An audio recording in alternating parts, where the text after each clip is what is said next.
Hi friends, പുതിയൊരു വീഡിയോയിലേക്ക് എല്ലാവർക്കും സ്വാഗതം. നിങ്ങളുടെ തോൽവിക്ക് കാരണമായ 12 കാര്യങ്ങളാണ് ഇന്ന് ഈ വീഡിയോയിലൂടെ പരിചയപ്പെടുത്തുന്നത്.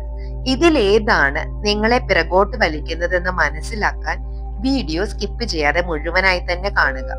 സബ്സ്ക്രൈബ് ചെയ്യാതെ കാണുന്നവരാണെങ്കിൽ ദയവ് ചെയ്ത് ചാനൽ സബ്സ്ക്രൈബ് ചെയ്യുക. കൂടാതെ വീഡിയോ ഇഷ്ടമായാൽ ലൈക്ക് ചെയ്യാനും ഷെയർ ചെയ്യാനും മറക്കരുതേ. കൂടാതെ നിങ്ങൾക്ക് പോസിറ്റീവ് വൈബുള്ള ഒരു കമ്മ്യൂണിറ്റിയുടെ ഭാഗമാകുന്നതിന് വേണ്ടിയിട്ട് ഒരു വാട്സപ്പ് ഗ്രൂപ്പിന്റെ ലിങ്ക് വീഡിയോയുടെ താഴെ ഡിസ്ക്രിപ്ഷൻ ബോക്സിൽ കൊടുത്തിട്ടുണ്ട്. ആ ലിങ്കിൽ ക്ലിക്ക് ചെയ്താൽ നിങ്ങൾക്ക് വാട്സപ്പ് ഗ്രൂപ്പിൽ കമ്മ്യൂണിറ്റിയിൽ മെമ്പർ ആകാം. മാർച്ചോട് കൂടി അവിടെ നമ്മൾ കൂടുതൽ ലൈവ് ക്ലാസ്സുകൾ കൊടുക്കുന്നതാണ്. പലരും പലപ്പോഴും സത്യസന്ധമായി ശ്രമിച്ചിട്ടും ജീവിതത്തിൽ തോറ്റു പോകാറുണ്ട്. ജീവിത വിജയം ഏറ്റുവാങ്ങുന്നവരെക്കാൾ കൂടുതൽ തോൽക്കുന്നവരുടെ എണ്ണമാണ് ഉള്ളത്, അല്ലെ? 98% ആളുകളും പരാജയപ്പെട്ടവർ എന്ന് മുദ്രകുത്തപ്പെട്ടവർ തന്നെയാണ്. ഒന്നാമത്തെ തോൽവിയുടെ പ്രധാന കാരണമായി പറയുന്നത് പ്രതികൂലമായ കുടുംബ പാരമ്പര്യമാണ്. മാനസിക ശേഷി കുറച്ച് കുറവുള്ളവരായിട്ട് ജനിച്ചവരെയൊക്കെ നമുക്ക് സഹായിക്കാം. നമുക്ക് ചെയ്യാവുന്ന ഒരു കാര്യം എന്താണ്? ബലഹീനതകളെ താണ്ടി പോകാൻ നമ്മളെ സഹായിക്കുന്ന ഒന്നുണ്ട്. അതാണ് നമ്മൾക്ക് മനസ്സുകളുടെ കൂട്ടായ്മയിലൂടെ ഉണ്ടാക്കിയെടുക്കാവുന്ന ഒരു ശ്രേഷ്ഠ മനസ്സ്, അതായത് മാസ്റ്റർ മൈൻഡ്. ഇപ്പൊ കുടുംബത്തിൽ നിന്ന് നമ്മളെ തോൽവിയുടെ പാഠങ്ങൾ മാത്രമാണ് ഉള്ളതെങ്കിൽ ഒരു പരിധിവരെ നമ്മുടെ മനസ്സ് തോൽവിയായിരിക്കും ഫോക്കസ് ചെയ്യുക എപ്പോഴും. അത് നമ്മൾ മാറ്റിയെടുക്കേണ്ടതുണ്ട്. അവിടെയാണ് ബ്രെയിൻ റീവയറിങ് നമുക്ക് ആവശ്യമായിട്ട് വരുന്നത്. രണ്ടാമത്തെ കാര്യം, ജീവിതത്തിൽ വ്യക്തമായ ലക്ഷ്യബോധത്തിന്റെ അഭാവം. നിങ്ങൾക്ക് എന്തായി തീരണമെന്നുള്ള ചോദ്യത്തിന് പലർക്കും ഉത്തരമുണ്ടാകില്ല. കൃത്യതയോടെയുള്ള ലക്ഷ്യമില്ലാത്ത ബോധപൂർവമായ ഉദ്ദേശ്യങ്ങൾ ഇല്ലാത്ത ഒരു വ്യക്തിക്ക് വിജയം പ്രതീക്ഷിക്കാൻ സാധിക്കില്ല. വ്യക്തമായ ലക്ഷ്യബോധമില്ലാത്തവർക്ക് അവരുടെ ലക്ഷ്യത്തിൽ എത്തിച്ചേരാനും സാധിക്കില്ല. മൂന്നാമത്തെ കാര്യമാണ് ശരാശരിക്ക് മീതെ ഉയരുവാൻ അഭിലാഷമില്ലായ്മ. അതായത് ആഗ്രഹമില്ല, എനിക്ക് ശരാശരിയായിട്ട് അങ്ങ് പോയാൽ മതി, അതൊക്കെ മേലെ എനിക്ക് പോകേണ്ട ആവശ്യമില്ല. ജീവിതത്തിൽ മുന്നേറുവാനും അതോടൊപ്പം തന്നെ സാമാന്യമായ അവസ്ഥയിൽ നിന്ന് ഉയർന്നു പൊന്തുവാനും വളരെയധികം ആഗ്രഹിക്കാത്ത ആർക്കും, അതിനായി കഷ്ടത അനുഭവിക്കാൻ തയ്യാറില്ലാത്തവർക്കും വലിയ പ്രതീക്ഷകൾക്ക് വകയില്ല എന്നതാണ് സത്യം. അപ്പോ ഞാൻ ചിലപ്പോ എന്റെ മക്കളിൽ നിന്ന് കേൾക്കാറുണ്ട്, നിങ്ങൾ എന്താ പഠിക്കാതെ? അയ്യേ, ഞങ്ങള് പഠിച്ചു കഴിഞ്ഞാൽ പഠിപ്പി എന്ന് പറയും. അപ്പൊ പിന്നെ ഞങ്ങൾക്ക് വലിയ ബുജ്ജി അല്ലെങ്കിൽ പഠിപ്പി എന്നൊരു പേര് വീണ് കഴിഞ്ഞാൽ ബുദ്ധിമുട്ടാ, ഞങ്ങൾക്ക് കൂട്ടുകാരുടെ കൂടെ ഒന്നും നിൽക്കാൻ പറ്റില്ല, അവരുടെ കൂടെ നിൽക്കണമെങ്കിൽ ഇത് മതി, ആവറേജ് മതി. അതാണ് അവര് തരുന്ന എക്സ്പ്ലനേഷൻ. പക്ഷെ അവർക്ക് അറിയില്ലല്ലോ, നന്നായിട്ട് പഠിക്കുന്ന കുട്ടികളുടെ കൂടെയാണ് അല്ലെങ്കിൽ പഠിച്ചുയരേണ്ടത് എങ്ങനെയാണ്, അവരുടെ പിയർ പ്രഷറിൽ അവര് ഒന്നിച്ചു പോകുന്നതാണത്. ശരാശരിക്ക് മീതെ ഉയരുവാൻ ആഗ്രഹമില്ലാത്തൊരവസ്ഥയാണത്. ശിക്ഷണത്തിന്റെയും വിദ്യാഭ്യാസത്തിന്റെയും കുറവ്, ഇതാണ് നാലാമത്തെ കാര്യം. വലിയ ബുദ്ധിമുട്ടില്ലാതെ നമുക്ക് നേടിയെടുക്കാവുന്ന ഒരു കാര്യമാണ് വിദ്യാഭ്യാസം. എന്ന് വെച്ചുകൊണ്ട് വിദ്യാഭ്യാസം തീരെ ഇല്ലാത്ത ഒരുപാട് പേര് അവര് വെൽത്തി ആയിട്ടുണ്ട്. പക്ഷെ അപ്പോഴും വിദ്യാഭ്യാസം ഉള്ളത് നമുക്ക് പല കാര്യങ്ങളും നേടിയെടുക്കാൻ നമ്മളെ സഹായിക്കും എന്നുള്ളത് ഒരു വസ്തുത തന്നെയാണ്. പക്ഷെ വിദ്യാഭ്യാസം എന്ന് പറയുമ്പോൾ എല്ലാവരും വളരെയധികം ഹയർ ഡിഗ്രി അങ്ങനത്തെ ഒരു കാര്യം അല്ലെങ്കിൽ ഏറ്റവും അറ്റത്തെത്തണം ആ ഒരു ഇതിൽ നിന്ന് മാറി ചിന്തിക്കേണ്ടതുണ്ട്. വിദ്യാഭ്യാസം എന്ന് പറയുമ്പോൾ വെറും വിജ്ഞാനം മാത്രമല്ല നമുക്ക് കരസ്ഥമാക്കേണ്ടത്. പിന്നെന്താ നമ്മൾക്ക് വേണ്ടത്? ആ വിജ്ഞാനം നമുക്ക് എങ്ങനെ കാര്യക്ഷമമായി കൃത്യതയോടെ എവിടെ പ്രയോഗിക്കണം എന്നുകൂടെ നമുക്ക് മനസ്സിലാക്കിയാൽ മാത്രമേ വിദ്യാഭ്യാസം അതിന്റെ പൂർണ്ണതയിലെത്തുള്ളൂ. ശരിക്കും പറഞ്ഞാൽ മനുഷ്യന്റെ അറിവിനല്ല പ്രതിഫലം കൊടുക്കുന്നത്, മറിച്ച് ആ അറിവ് എവിടെ, എപ്പോൾ, എങ്ങനെ പ്രയോഗിക്കാം, അതിൽ നിന്ന് എന്ത് പ്രയോജനം ലഭ്യമാക്കാം എന്നതിനു കൂടിയാണ്, അല്ലെ? ഇപ്പോ നിങ്ങളൊരു കഥ കേട്ടിട്ടുണ്ടാവും പലപ്പോഴും. ഒരു ഷിപ്പ് അതിന്റെ എഞ്ചിൻ കംപ്ലൈന്റ് ആയിട്ട് കിടന്നിട്ട് ഒരുപാട് ദിവസമായി അത് നന്നാക്കാൻ സാധിക്കുന്നില്ല. ഒരുപാട് പേര് അതിനകത്ത് വർക്ക് ചെയ്തു. ഷിപ്പിൽ തന്നെ അതിനകത്തുള്ള മെക്കാനിക്സ് എല്ലാം നോക്കിയിട്ട് നടക്കുന്നില്ല. അവസാനം ഷിപ്പ് അവിടുന്ന് കൊണ്ടുപോകാൻ പറ്റാതെ അതെന്ത് ചെയ്യുമെന്ന് ഇങ്ങനെ ആലോചിച്ചിരിക്കുമ്പോൾ ഇവരെല്ലാവരും പല ആൾക്കാരെ വന്ന് നോക്കി നടന്നില്ല. അവസാനം ഫേമസ് ആയിട്ടുള്ള ഒരു എഞ്ചിനീയർ വന്നു. അദ്ദേഹം വന്ന് ആ എഞ്ചിൻ മൊത്തത്തിലൊന്ന് നടന്ന് വീക്ഷിച്ചു നോക്കിയിട്ട് അദ്ദേഹത്തിന്റെ ബാഗിൽ നിന്നൊരു ചിറ്റിക എടുത്ത് 2 തട്ട് കൊടുത്തു കഴിഞ്ഞപ്പം ഷിപ്പിന്റെ എഞ്ചിൻ ഒക്കെയായി. അപ്പൊ അദ്ദേഹത്തോട് എത്രയാണ് അദ്ദേഹത്തിന്റെ പ്രതിഫലം എന്ന് ചോദിച്ചപ്പോ അദ്ദേഹം എത്രയായിരം ഡോളറാണ് അതിന്റെ പ്രതിഫലമായിട്ട് പറഞ്ഞത്. അപ്പോ ക്യാപ്റ്റൻ ചോദിച്ചു, വളരെ അത്ഭുതത്തോട് ചോദിച്ചു, താങ്കൾ ആകെ ആ ചുറ്റിക എടുത്ത് 2 അടി അടിക്കുക മാത്രമല്ലേ ചെയ്തുള്ളൂ, അതിനാണോ ഇത്രയും ഡോളർ എന്ന് ചോദിച്ചപ്പോ അദ്ദേഹം പറഞ്ഞു, ആ ചുറ്റിക എടുത്തുള്ള 2 അടി അതെവിടെ അടിക്കണം എന്നുള്ള നോളജിനാണ് ഞാൻ ഈ പൈസ വാങ്ങിക്കുന്നത്. അതെനിക്ക് ഒരു ദിവസം കൊണ്ടോ അര ദിവസം കൊണ്ടോ നേടിയതല്ല എന്നായിരുന്നു അദ്ദേഹത്തിന്റെ മറുപടി.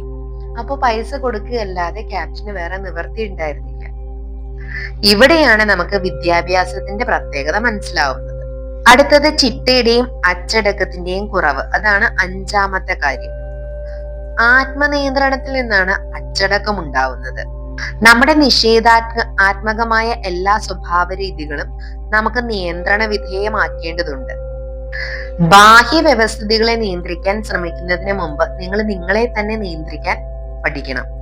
ഇത് കുറച്ച് ഡിഫിക്കൽട്ട് ആയിട്ടുള്ള ഒരു ടാസ്ക് ആണ്, നമ്മൾക്ക് നമ്മളെ തന്നെ നിയന്ത്രിക്കാൻ പഠിക്കുക എന്നുള്ളത്. പക്ഷെ അതാണ് ഏറ്റവും വലിയ സക്സസും. സ്വന്തം മനസ്സിനെ നിയന്ത്രിക്കാനാവുന്നില്ലെങ്കിൽ മനസ്സ് നിങ്ങളെ നിയന്ത്രിക്കാൻ തുടങ്ങും. നിങ്ങളൊരു കണ്ണാടിയുടെ മുമ്പിൽ നിൽക്കുമ്പോൾ നിങ്ങൾ കാണുന്ന നിങ്ങൾ തന്നെയാണ് നിങ്ങളുടെ ഏറ്റവും വലിയ അഭ്യുദയകാംക്ഷയും അതുപോലെ തന്നെ നിങ്ങളുടെ ഏറ്റവും വലിയ ശത്രു. 6ാമത്തെ തോൽവിയുടെ കാരണമാണ് ശാരീരിക ക്ഷമതയില്ലായ്മ. രോഗവും ശാരീരിക വൈകല്യവും ഒരിക്കലും നമുക്ക് വിജയത്തിന് അനുകൂല ഘടകങ്ങളല്ല. പലപ്പോഴും നമ്മുടെ അനാരോഗ്യത്തിന്റെ കാരണം നമ്മുടെ തന്നെ നിയന്ത്രണക്കുറവോ നമ്മുടെ തന്നെ അശ്രദ്ധയോ ആണെന്ന് നമുക്ക് മനസ്സിലാക്കാൻ പറ്റും.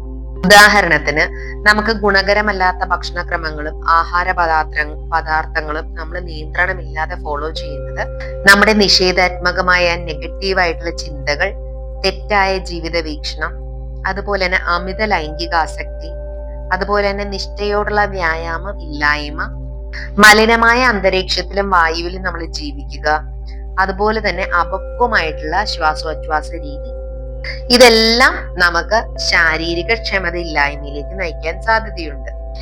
7ാമത്തെ തോൽവിയുടെ കാരണമാണ് മോശമായ ബാഹ്യ സ്വാധീനങ്ങൾ. തടി വളഞ്ഞാൽ വൃക്ഷവും വളയുമെന്ന് കേട്ടിട്ടില്ലേ? അതായത് കുറ്റകൃത്യങ്ങൾ ചെയ്യുന്ന മിക്ക ആളുകളും ബാല്യകാലത്ത് തന്നെ അവര് തെറ്റായ ചുറ്റുപാടുകളിലും സാഹചര്യങ്ങളിലും മോശം കൂട്ടുകെട്ടിലൊക്കെ പെട്ടുപോയിട്ടുള്ളവരായിരിക്കാം. പലപ്പോഴും അങ്ങനെയാണ് അവര് തെറ്റിലേക്ക് പോകുന്നത്. അവരും പലപ്പോഴും വിജയം കൈവരിക്കാൻ സാധിക്കാതെ പോകുന്നവരാണ്. അതുപോലെ തന്നെ കാലവിളംബം വരുത്തുക അല്ലെങ്കിൽ മാറ്റിവെക്കുക, നമ്മൾ ചെയ്യാനുള്ള കാര്യങ്ങളെ വീണ്ടും നീട്ടിക്കൊണ്ടുപോവുക, പ്രൊക്രാസ്റ്റിനേഷൻ. ഇതെന്താണ് നമ്മൾ ചെയ്യുന്നത്? മിക്കവാറും നമ്മളെ തോൽക്കുന്നതിനുള്ള പ്രധാന കാരണം അതാണ്. നമ്മളിൽ പലരും ജീവിതത്തെ പരാജയമാക്കി മാറ്റുന്നതിന്റെ കാരണം നാം ചെയ്യേണ്ട ആ നല്ല കാര്യം തുടങ്ങാനായിട്ട് നമ്മൾ ഉചിതമായ സമയം അല്ലെങ്കിൽ ശരിയായ സമയം കാത്തിരിക്കുന്നത് കൊണ്ടാണ്. നിങ്ങൾ ഒരിക്കലും ആ തെറ്റ് ചെയ്യരുത്. സമയം ഉചിതമാവുകയേയില്ല. എപ്പോഴും സമയം നല്ലതാ. എവിടെ നിൽക്കുന്നുവോ അവിടെ വെച്ച് ആ നിമിഷം തന്നെ കയ്യിലുള്ള ഉപാധികൾ വെച്ച് നമ്മൾ തുടങ്ങുക. മെച്ചപ്പെട്ട ഉപാധികളും ഉപകരണങ്ങളും എല്ലാം വഴിയെ നമ്മുടെ കയ്യിൽ എത്തിക്കൊണ്ടിരിക്കും. 9ാമത്തെ തോൽവിയുടെ കാരണം നമുക്ക് ഉറച്ച നിലപാടില്ലാത്ത അവസ്ഥ അല്ലെങ്കിൽ നിഷ്ഠയുടെ അഭാവം. ഇതൊക്കെയാണ് പലരും കാണിക്കുന്ന ഒരു കാര്യമാണ്. തുടങ്ങാൻ ഭയങ്കര ശൗര്യമായിരിക്കും, ആരംഭശൂരത്വം എന്ന് പറയും. പക്ഷെ അത് പൂർത്തീകരിക്കാൻ നിൽക്കില്ല. അതായത് അവര് തുടങ്ങി കുറച്ച് കഴിയുമ്പോഴായിരിക്കും ഉടനെ അതിന്റെ ഒരു പ്രതിസന്ധി വരിക. അപ്പൊ പരാജയം ഉണ്ടായി എന്ന് വെച്ചിട്ട് പലപ്പോഴും തോൽവി സംബന്ധിച്ച പണി അവിടെ അവസാനിപ്പിച്ചിട്ട് പോകും. നിഷ്ഠയെ സ്വന്തം മുഖമുദ്രയാക്കി മാറ്റുന്നതിന് മുമ്പിൽ തോൽവി എന്ന ഉറപ്പായിട്ടും തോൽവി എന്നൊരു കാര്യം അവന്റെ മുന്നിൽ മുട്ടുമടക്കും. നമ്മളുടെ മനസ്സിലെ വ്യക്തമായിട്ടുള്ള ഉറച്ചൊരു നിലപാട്, നമ്മൾക്ക് കൃത്യമായിട്ടുള്ള ഒരു നിഷ്ഠയും നമ്മൾ സ്ഥിരമായിട്ട് ഫോളോ ചെയ്യുകയാണെങ്കിൽ ഒരിക്കലും തോൽവി നമ്മളെ കീഴടക്കില്ല. അപ്പൊ തോൽക്കാനുള്ളൊരു കാരണമാണ് ഇതില്ലാത്തൊരു കാര്യം. തോൽക്കാനുള്ള 10ാമത്തെ കാരണമാണ് നിഷേധാത്മകമായ വ്യക്തിത്വം. മറ്റുള്ളവരെ വെറുപ്പിക്കുന്ന അല്ലെങ്കിൽ അകറ്റുന്ന തരത്തിലുള്ള നിഷേധാത്മകമായ വ്യക്തിത്വങ്ങൾ നമ്മൾ ഒരിക്കലും വിജയം കണ്ടെത്തില്ല. വിജയം കൈവരുന്നത് ഊർജപ്രഭാവത്തിലാണ്. ആ ഊർജപ്രഭാവം എങ്ങനെയാ ഉണ്ടാകുന്നത്? നമുക്ക് ചുറ്റുമുള്ളവരുടെ കൂട്ടായ പ്രവർത്തനത്തിലൂടെയാണ് സാധ്യമാകുന്നത്. നിഷേധാത്മകമായ വ്യക്തിത്വം സഹകരണ മനോഭാവം ജനിപ്പിക്കില്ല. തോൽക്കാനുള്ള 11ാമത്തെ കാരണം നിയന്ത്രണ വിധേയമാകാത്ത ലൈംഗികാസക്തി, അതായത് മനുഷ്യനെ പ്രവർത്തന സജ്ജമാക്കുന്നതിൽ നിന്ന് തടയുന്ന ഒരു കാര്യമാണത്. ഇത് ശരിക്കും പറഞ്ഞ ഒരു അതിശക്തമായ വികാരമായതുകൊണ്ട് അതിന് ശരിക്കും നമ്മളെ നിയന്ത്രണ വിധേയമാക്കേണ്ടത് തന്നെയാണ്. നോർമൽ ആയിട്ടുള്ള ഒരു കാര്യമായിട്ട് അതിനെ കാണുമ്പോഴല്ല, അത് അബ്നോർമൽ ആയിട്ടുള്ള രീതിയിൽ പലരിലും അത് കണ്ടുവരികയും അത് ശരിക്കും പറഞ്ഞ ഒരു പ്രൊഡക്റ്റീവ് എനർജിയാണ്. അതിനെ നമുക്ക് പല വിധത്തിലേക്ക് നമുക്ക് ക്രിയേറ്റീവായിട്ട് രൂപപ്പെടുത്താൻ സാധിക്കും. 12ാമത്തെ കാര്യം നിങ്ങൾ പ്രത്യേകം ശ്രദ്ധിക്കേണ്ട ഒരു കാര്യമാണ്. ഒന്നും കൊടുക്കാതെ എന്തെങ്കിലും നേടാനുള്ള അനിയന്ത്രിതമായ ആശ. എനിക്കൊന്നും കൊടുക്കാൻ കഴിയില്ല, ഒന്നും ചെലവാക്കാൻ കഴിയില്ല, പക്ഷെ എനിക്ക് ഒരുപാട് കാര്യങ്ങൾ നേടണം എന്നുള്ള ഒരു ആശ. അതായത് ചൂതാട്ടം എന്ന് വേണമെങ്കിൽ അതിനെ പറയാം. ലക്ഷക്കണക്കിന് പേരെ നമ്മളെ തോൽവിയിലേക്ക് തള്ളിവിടുന്ന ഒരു കാര്യമാണ് ഈ ചൂതാട്ടം എന്ന് പറയുന്നത്, അല്ലേ? അതായത് പ്രത്യേകിച്ചൊന്നും മുടക്കാതെ എനിക്ക് ഒരുപാട് നേടണം, അല്ലെങ്കിൽ വളരെ നിസാര സമയം കൊണ്ട് എനിക്ക് വലിയ സമ്പന്നനാകണം, കോടീശ്വരനാകണം, എന്നാ എനിക്ക് പ്രത്യേകിച്ചൊന്നും ചെയ്യാനും കഴിയില്ല എന്നുള്ളൊരു മൈൻഡ് സെറ്റോടു കൂടി പോകുന്നവരാണ്. അവര് പലരും തകർച്ചയുടെ വക്കിലാണ് എത്തുക. ഇതാണ് എനിക്ക് നിങ്ങളോട് പറയാനുള്ള 12 കാര്യങ്ങളിൽ ഇതിലേതാണ് നിങ്ങളെ പിടിച്ചു വലിക്കുന്നതെന്ന് നിങ്ങൾ ചിന്തിക്കുക. ഇത് ഏതെങ്കിലും ഒന്ന് നിങ്ങളുടെ ജീവിതത്തിൽ ഉണ്ടെങ്കിൽ, അല്ലെങ്കിൽ ഒന്നിൽ കൂടുതലുണ്ടെങ്കിൽ, അതെല്ലാം മാറ്റി നിങ്ങളുടെ ബ്രെയിനെ റീവയർ ചെയ്ത് നിങ്ങൾ വിജയത്തിലേക്ക് കുതിക്കുക. ഇതാണ് എനിക്ക് നിങ്ങളോട് പറയുന്നത്. എല്ലാവർക്കും നല്ലൊരു ദിവസം ആശംസിക്കുന്നു. Thank you all, love you all.